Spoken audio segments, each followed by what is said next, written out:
Bonjour à tous et bienvenue dans Smart Space. Au programme de cette émission, l'actualité et la start-up ClearSpace qui lancera sa toute première mission de nettoyage de débris spatiaux à bord de la fusée européenne Vega C. On parlera aussi de Virgin Galactic qui annonce le top départ de ses voyages touristiques dans quelques semaines seulement.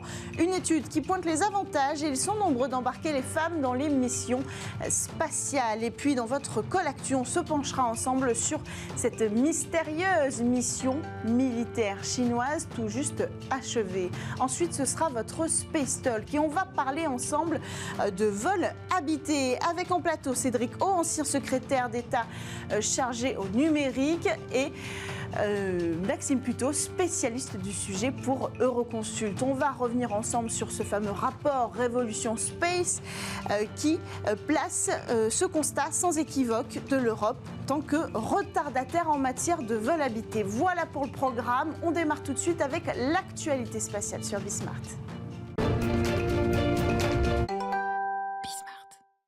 La première mission de récupération des débris spatiaux ClearSpace One décollera à bord de la fusée Vega C. ClearSpace One, développée par la start-up française du même nom, est la première mission active d'enlèvement de débris qui sera capable de fixer un rendez-vous avec un objet, puis de capturer et d'enlever ce morceau de débris spatial. Le lancement est prévu depuis le port spatial européen en Guyane française à partir du second semestre 2026.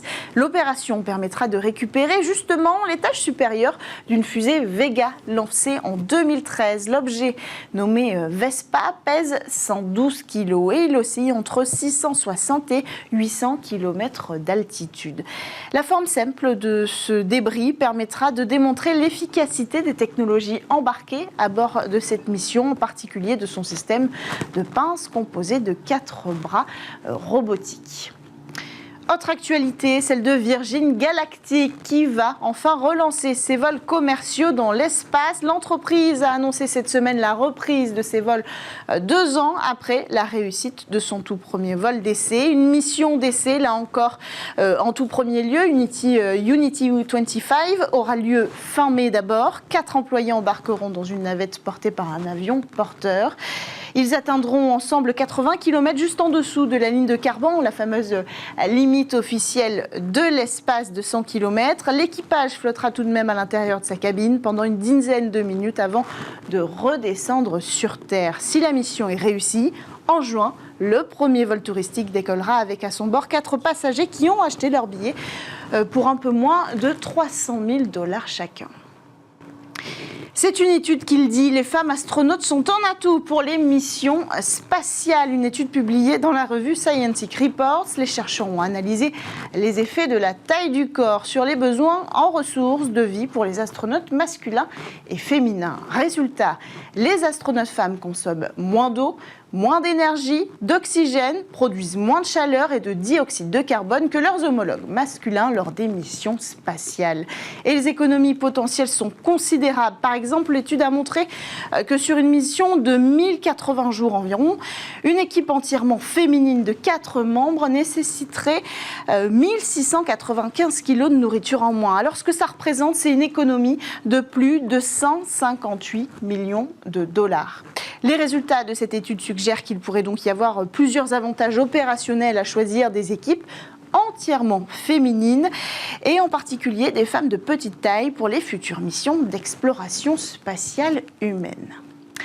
Dernière actualité, c'est votre Call Actu. Une navette spatiale chinoise dont on sait peu de choses a achevé sa mission militaire cette semaine. Après une mission record de 276 jours en orbite, l'engin est retourné sur Terre. Il a atterri dans la nuit du 8 au 9 mai sur la piste d'un site militaire dans le désert de Gobi. Sa mission est officiellement un succès technologique et opérationnel. Alors pour en savoir davantage, comprendre un petit peu ce qui se cache derrière cette annonce, nous avons en ligne la spécialiste de l'exploration spatiale Marie-Ange Sangui, rédactrice en chef du magazine Espace et Exploration. Bonjour Marie-Ange.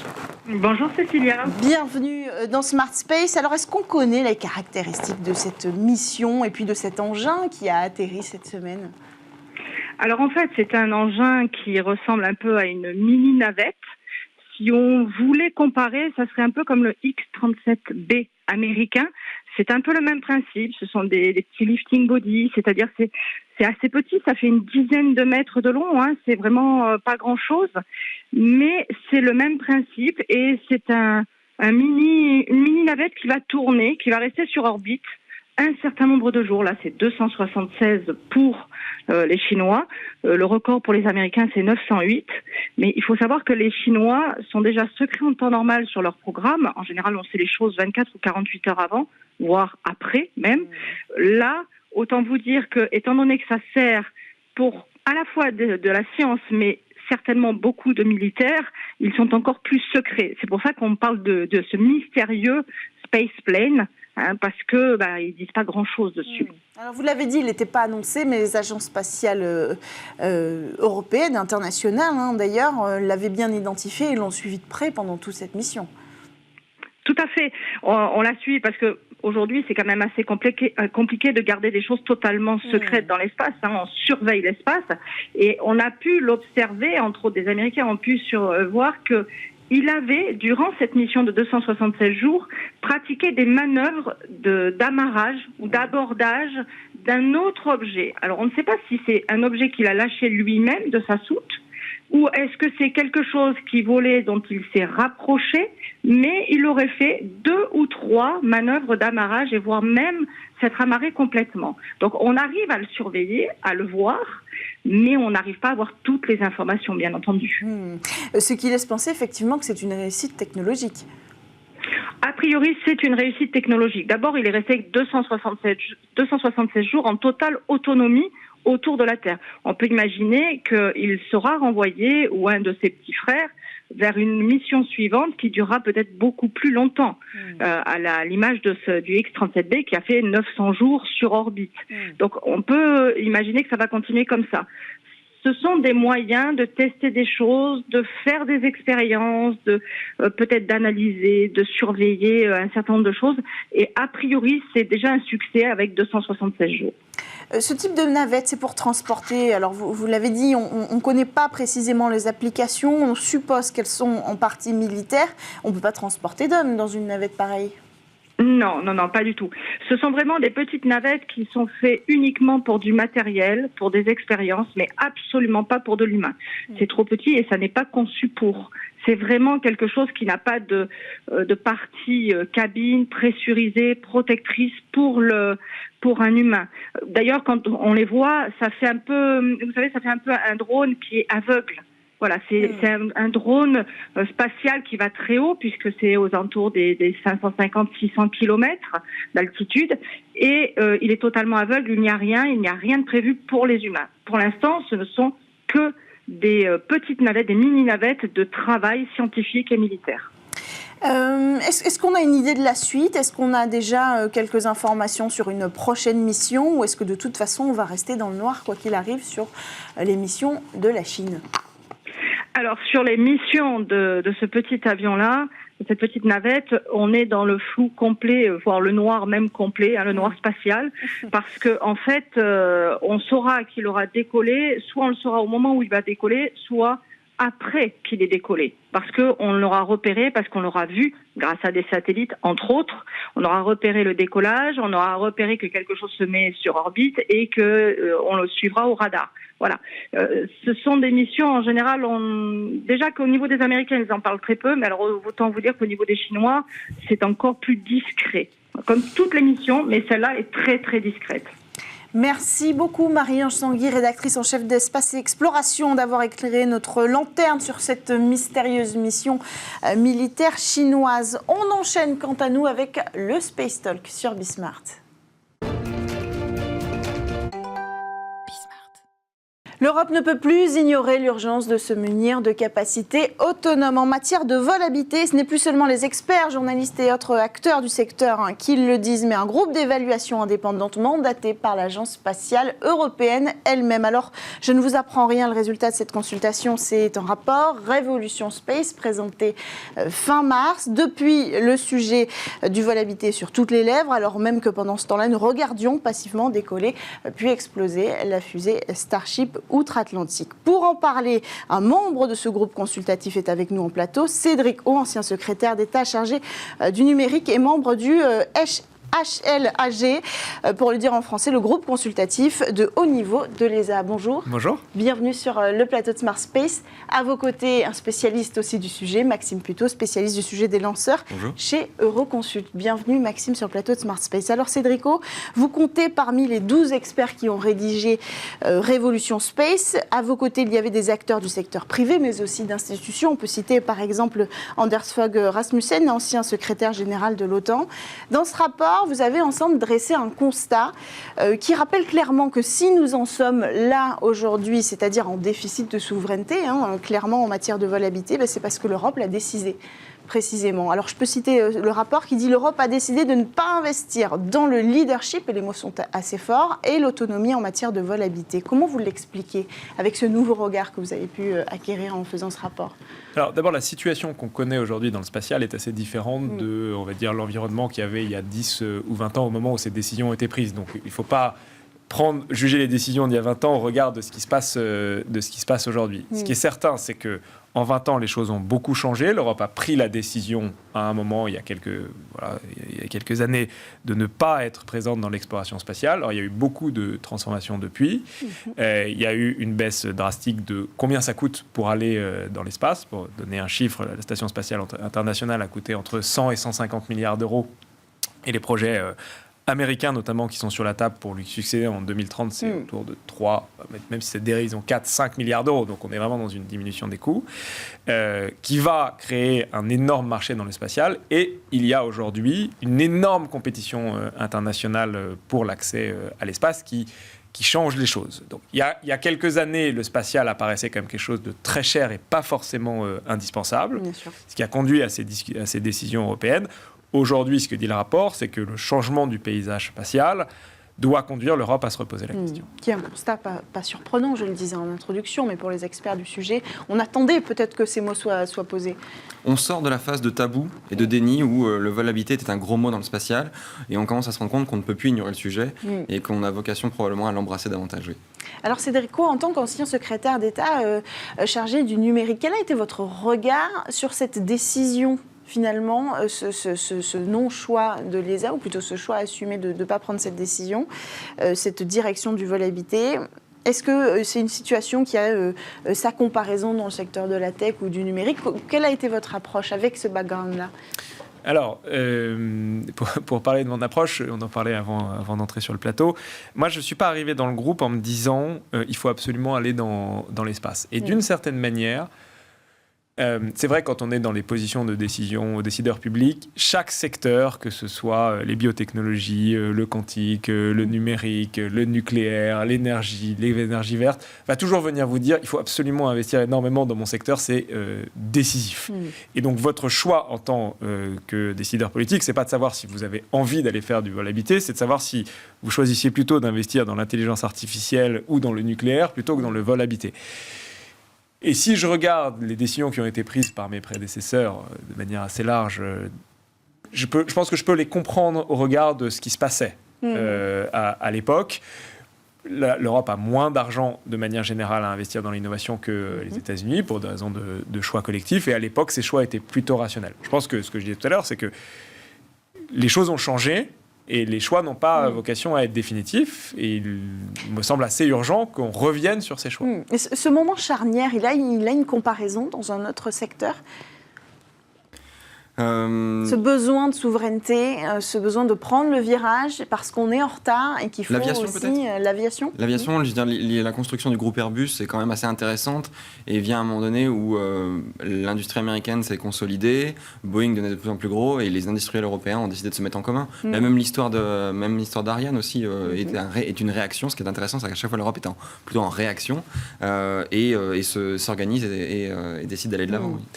Moi, je voudrais faire un parallèle avec, si on regarde le secteur de l'exploration spatiale et des lanceurs, si on regarde ce que les Américains ont fait plutôt, il y a 10 ans, Ariane assure plus de la moitié des lancements commerciaux dans le monde. Le reste, c'est largement Soyouz, et les Américains sont une petite partie. Aujourd'hui, SpaceX va faire, pour objectif de faire 100 lancements dans l'année, Arianespace en programme 4, dont un n'est pas très bien passé. Il y a eu une réaction, c'est-à-dire, d'abord, on était dans le jeu, et de l'autre côté, on peut regarder, les Américains ont tiré des leçons de leur disparition du secteur des lanceurs. D'ailleurs, des leçons plutôt organisationnelles qu'en matière d'investissement. Il y a des choses qui existent, et je pense qu'il faut se poser les mêmes questions. Ça prend du temps, 10, 15 ans, on ne va pas changer la situation en 2 ans, mais il y a la possibilité de revenir dans le jeu. Alors, deuxième constat, on manque de budget. Ça, c'est un sujet qu'on aborde souvent dans Smart Space. Il est écrit noir sur blanc là-dedans. Alors, vous allez peut-être nous redonner les chiffres. Pour reprendre ce rapport, il dit, je cite, l'Europe dépense 1 milliard environ pour l'exploration spatiale sur un budget annuel de 7 milliards. Quand on a des aides publiques, à la pharmacie, par exemple, qui atteignent les 40 milliards d'euros, à celle de l'automobile, 60 milliards. Oui, mais ce n'est pas la même chose de justifier 40 milliards pour la santé que pour l'exploration spatiale. Le spatial a toujours eu besoin de se justifier, avec la caricature d'envoyer de l'argent dans l'espace. Le vol habité encore plus, parce autant on peut justifier assez facilement les retours et les retombées socio-économiques de l'observation de la Terre, des télécommunications, autant le vol habité c'est plus compliqué, on a toujours l'impression qu'on envoie des astronautes juste pour aller faire des galipettes en l'air. Du coup, on a besoin de justifier davantage ces retombées-là. Et je dirais, c'est des justifications auxquelles on ne peut pas échapper. Apollo a dû y faire face au moment des droits civiques, dans les années 60, 70. On s'interrogeait de l'opportunité d'aller sur la Lune et si c'était vraiment la nouvelle frontière, plutôt que de combattre les inégalités. Oui, mais finalement, le budget a été colossal. Et le budget a été colossal. Les retombements, Apollo est la meilleure carte de visite de l'Amérique. Et l'un n'a pas empêché l'autre. Et si en Europe, on décide d'aller sur cette activité-là, on doit forcément affronter ces questions-là. Mais je pense que c'est vraiment la question centrale. C'est pourquoi est-ce qu'on irait dans l'espace au moment où on doit affronter l'inflation, où il y a la transition climatique, etc. etc. Je pense qu'il y a 3 raisons principales pour aller dans l'espace. Il y a une raison qui est une raison de projet européen inspirationnel qu'on peut contester. Il y a 2 sujets qui me semblent moins contestables. Un, la réduction des coûts que j'évoquais font que l'espace va être un champ économique probablement dans les années à venir, technologique et économique, avec un marché qui pourrait être, on dit peut-être d'1 trillion, donc 1 000 milliards de dollars à horizon 2040. Et c'est sûr que si vous n'avez pas la capacité d'y aller, vous perdez une partie de l'accès à ce marché. Donc en fait, c'est de la croissance, ou en tout cas de la valeur en moins pour l'Europe. Et le dernier élément, c'est qu'il y a évidemment des interactions et des échos entre les aspects économiques et les aspects géostratégiques. Si on n'est pas dans l'espace, on laisse notre ciel aux Chinois, aux Russes et aux Américains. Et on voit aujourd'hui, d'un aspect très concret, en Ukraine, une partie des technologies militaires russes qui sont utilisées sont des technologies dérivées de technologies d'accès à l'espace. Maîtriser la réentrée dans l'espace, maîtriser l'évolution en orbite, ce sont des choses qui sont absolument essentielles. Donc pour notre souveraineté, pour notre capacité à rester indépendant et à garder l'indépendance de nos choix, on a besoin d'y aller. Donc ces différentes raisons font que ça sert à quelque chose de maîtriser cet accès à l'espace. Et puis vous l'avez dit, ce marché-là, si on s'y refuse, le coût qu'on se refusait à mettre jusqu'alors pour investir dans le vol habité, en réalité, sera moindre par rapport à ce qu'on peut perdre en n'allant pas sur cette opportunité commerciale, Maxime. Et on deviendra tributaire des partenaires qui possèdent ces capacités d'accès. Donc ça nous coûtera plus cher à la fin. À la fin, ça nous coûtera plus cher. C'est sûr. S'il y a un truc qui est intéressant dans les chiffres que vous avez cités, on parle évidemment de chiffres qui peuvent paraître impressionnants, mais quand on dit qu'on met 1 milliard d'euros dans l'exploration spatiale au niveau de toute l'Europe par an, si on doublait ce budget, rien que doubler ce budget, ça serait 1 milliard supplémentaire. C'est rien au regard du budget de ce que dépense l'Europe dans plein de domaines, y compris l'alimentation pour animaux domestiques. Et ça changerait tout. Et donc, oui, ça coûte facialement 1 milliard d'euros par an, c'est beaucoup d'argent, mais au regard de ce qu'on dépense dans d'autres secteurs ou au regard de ce qu'on va perdre si on ne l'investit pas, c'est pas grand-chose. Le problème, c'est que la prochaine fois qu'on vote un budget, c'est en 2025. Oui, alors, mais avant ça, il y a tout un travail, à mon avis, de pédagogie, de consensus à trouver autour de ce sujet-là. Les temps sont très longs sur ce sujet en particulier. C'est aussi ce qui joue contre l'Europe. C'est-à-dire que le temps s'est accéléré du côté des concurrents. Et le modèle européen ne convient pas à cette accélération. C'est la suite du sujet que je voulais aborder avec vous. C'est la question de la méthode. Est-ce que c'est ça qui coince aujourd'hui en Europe ? C'est sûr qu'à mon avis, on ne peut pas prendre une décision sur le retour en vol habité ou exploration sans s'interroger sur la manière dont on veut le faire. Les Américains ont vraiment une révolution culturelle où ils ont repensé la manière dont on développe des contrats. Ce n'est plus des chèques en blanc à leurs industriels, c'est des co-investissements, c'est des contrats fixes où les marges sont absorbées, les excès sont absorbés par les industriels. La mise en concurrence aussi est intéressante. Les Américains pouvaient se le permettre parce qu'ils ont une base industrielle qui est relativement large. Et tout ça, à mon avis... Mais on a ces éléments aussi. On a ces éléments-là. Reste ensuite à les mettre en place. On a aussi d'autres éléments tels que le retour géographique qui joue évidemment dans la balance. Ça, c'est un sujet. Alors, la règle du retour géographique, vous la connaissez. C'est l'idée que les pays membres qui mettent une participation récupèrent peut-être un apport technologique. On relocalise, par exemple, on a relocalisé Vernon, un site de Vernon en Allemagne, suite à l'avant-dernier conseil ministériel. Donc, ça a des vraies conséquences sur l'industrie dans chaque pays membre. Et aujourd'hui, beaucoup d'acteurs font entendre leur voix pour dire c'est contre-productif, ça ruine la compétition européenne. Oui, si un lanceur se balade dans la moitié de l'Europe, la structure de coût elle est forcément plus élevée que celle de chez SpaceX où d'un côté les feuilles d'aluminium rentrent, de l'autre côté sortent des lanceurs. C'est la leçon qu'on a appris avec Hermès en fait. Alors, juste si je peux revenir sur un élément que vous évoquiez, il faut bien regarder ce qui s'est passé ce qui a fait que les Américains sont revenus dans la course et sont devenus dominants. Sur les 20 dernières années, le budget de la NASA, alors c'est pas vraiment vrai sur les 2 dernières ou 3 dernières années, mais sur les 20 dernières années, le budget de la NASA n'augmente pas significativement. Il est stable. Et donc les Américains passent d'une absence totale d'un marché à une domination totale d'un marché, pas en augmentant leur budget.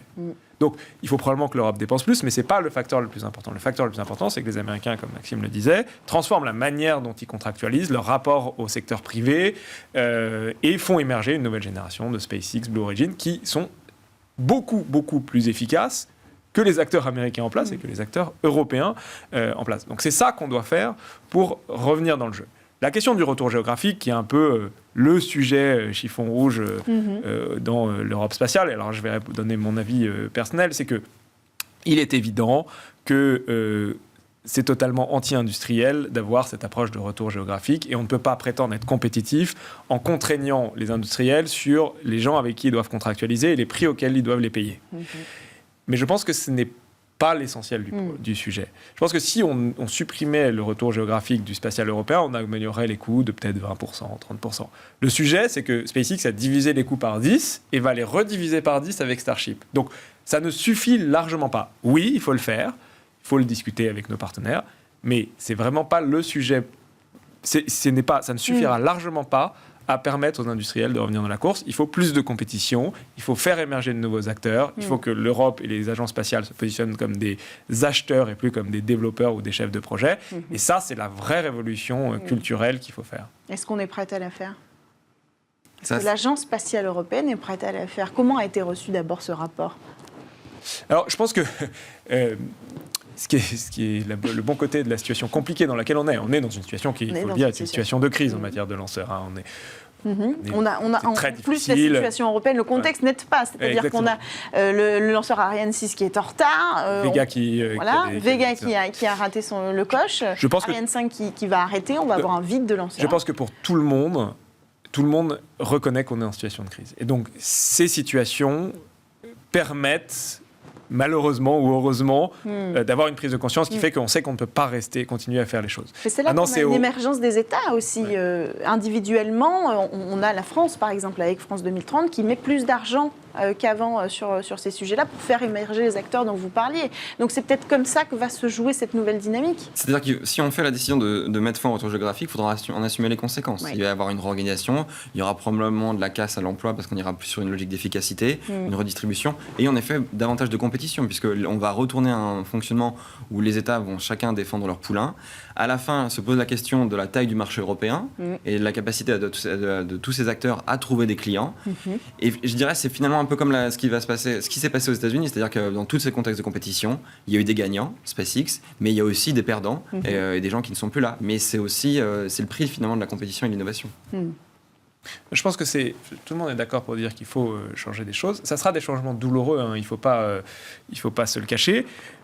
Les Français ont beau jeu de critiquer le retour géographique, il faudra qu'ils soient aussi prêts à considérer qu'ils pourraient être dans les perdants sur certains secteurs de la technologie ou des startups allemandes ou italiennes. Et ça, je pense qu'il faut l'accepter parce que l'Europe sera plus forte de manière collective. Mais il faut pouvoir avoir cette discussion entre les différents pays qui sont partie prenante à l'ESA. Et à dire vrai, d'abord entre les trois principaux que sont l'Allemagne, l'Italie et la France. Ce qu'a commencé à faire Bruno Le Maire depuis l'année dernière à le sommet du spatial en signant des accords avec l'Allemagne, avec l'Italie, pour pousser le sujet des lanceurs. Est-ce que ça, c'est une voie peut-être encourageante? Comment on va faire? Parce qu'on parle quand même, la technologie des lanceurs pour aller mettre des objets en orbite, on la connaît. La technologie d'un lanceur pour aller mettre des hommes dans l'espace, est-ce qu'on est capable d'aboutir?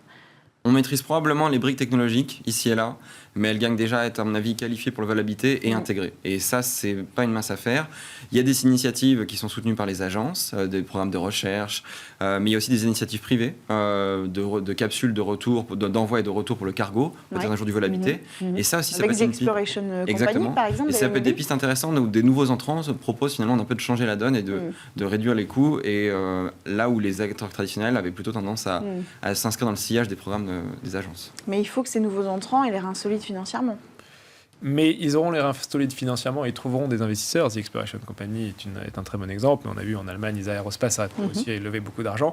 Si les acteurs publics changent leur manière de contractualiser avec eux. Et c'est en fait ça qui a été le changement radical du côté américain. C'est que le fait que les acheteurs publics deviennent des acheteurs a permis aux jeunes entreprises qui étaient des fournisseurs de ces acteurs publics, de lever de l'argent. Mais s'ils n'ont pas ces perspectives-là, alors ils auront du mal à trouver de l'argent. Mais ce qui est intéressant et ce qui a beaucoup changé dans les dernières années, c'est qu'on a maintenant un tissu industriel d'acteurs historiques, mais aussi de nouveaux acteurs qui est très sérieux.